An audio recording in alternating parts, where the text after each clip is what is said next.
আরেকবার চলে এসেছি আপনাদের সামনে একটা ছোট্ট ইনফরমেটিভ ভিডিও নিয়ে। আমরা অনেকেই পোষ্যের লোম কেটে দিই, খুব সুন্দর করে ফ্যান্সি করে নানা রকম ডিজাইন করে লোম কেটে দিই। অনেকে আবার একদম মিলিটারি ছাড় দেওয়ার মতন একদম গুঁড়ো করে কেটে দিই, গায়ে স্কিন বেরিয়ে যায়। কিন্তু একটা কথা বলি, এটা জানেন ওদের ভালো করতে গিয়ে খারাপ হয়ে যায়। কেন খারাপ হয় বলছি, এই লোমগুলো কিন্তু ওদের বডি টেম্পারেচারকে অ্যাডজাস্ট করে এবং প্রকৃতির কি অদ্ভুত সৃষ্টি দেখুন।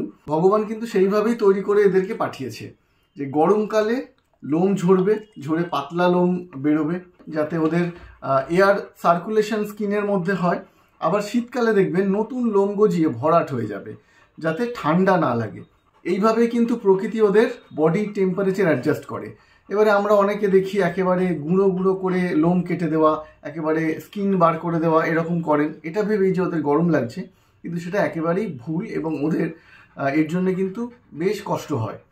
লোম কাটুন, অনেক পোষ্যের লোম অনেক বড় হয়ে যায়, সেগুলো ছোট করে একটু দেখতে সুন্দর সেগুলো করা যায়, কিন্তু একদম ছোট করে লোম কেটে দেবেন না। কিচ্ছু করতে হয় না, সারাদিনে ভালো করে সারা গায়ে ব্রাশ করে দেবেন। এইরকম একটা ব্রাশ নেবেন, দিয়ে সারা গায়ে খুব ভালোভাবে ব্রাশ করে দেবেন। এটাতেই ওদের অনেক কাজ হয়ে যায়। যে ডেড হেয়ারসগুলো সেগুলো ঝরে যায়, গায়ে ধুলোবালি থাকলে সেগুলো বেরিয়ে যায়। ডেড হেয়ারস, ডেড স্কিন, এগুলো সব কিন্তু ব্রাশ করার ফলে চলে যায়। আর ওদের স্কিনটাও কিন্তু ভালো থাকে, স্মুথ থাকে। সেই জন্যে অকারণে লোম কাটার কোনো প্রয়োজন নেই।